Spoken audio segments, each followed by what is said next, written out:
মুরগির গায়ে হলুদ মেখে পুড়িয়ে রান্না করলে নাকি অনেক বেশি মজা হয়। তো এর আগে আমি মুরগির গায়ে হলুদ মেখে কখনো পুড়িয়ে রান্না করিনি। তো আজকে হচ্ছে এভাবেই রান্না করব। আর আজকে মুরগিটা রান্না করব বরিশালের মানুষ যেভাবে মুরগি রান্না করে গ্রামীণ স্টাইলে ঠিক সেভাবেই রান্না করব।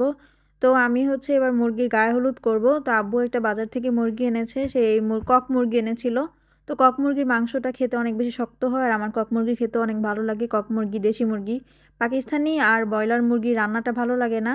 পাকিস্তানি মুরগি দিয়ে রোস্ট খেতে ভালো লাগে আর ব্রয়লার মুরগি দিয়ে হচ্ছে ভাজা পোড়া।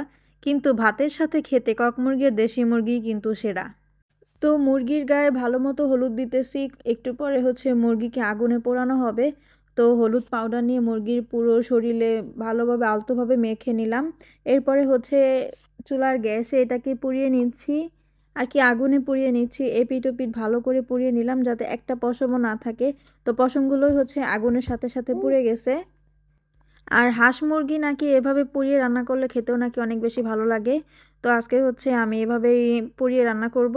তো এখানে আমি গরম মশলা বেটে নিয়েছি, আদা রসুন বাটা নিয়েছি, এরপরে হলুদ মরিচ গুঁড়া, লবণ, পেঁয়াজগুলো বেটে নিয়েছি, আদা বাটা করে নিয়েছি আর কি।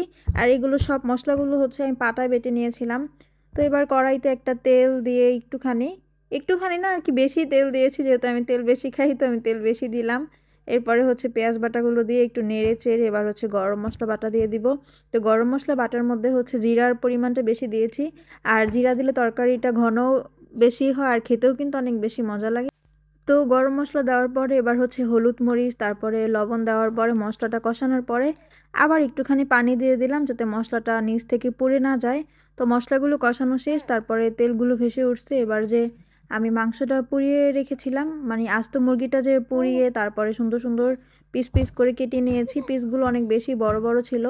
আর মুরগির রান নিয়ে দেখি মানুষের ফেসবুকে অনেক বেশি কষ্ট, হাহাকার, মানে খাবার নিয়ে তাদের অনেক হাহাকার, যে মুরগির রান নাকি তারা খেতে পারে না।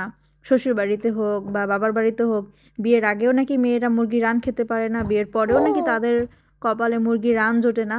মানে আমি মাঝে মাঝে চিন্তা করি যে মানুষের মধ্যে বা খাবার নিয়ে এত আফসোস।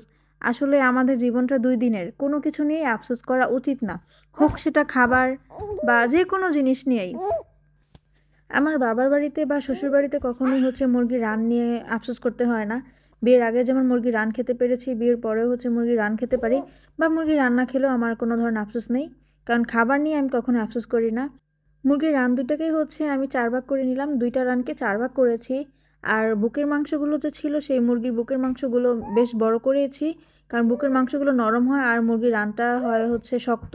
তাই 4 ভাগ করে নিলাম। তো এই ছিল আজকের রান্না। সবাই ভালো থাকবেন, সুস্থ থাকবেন, আল্লাহ হাফেজ।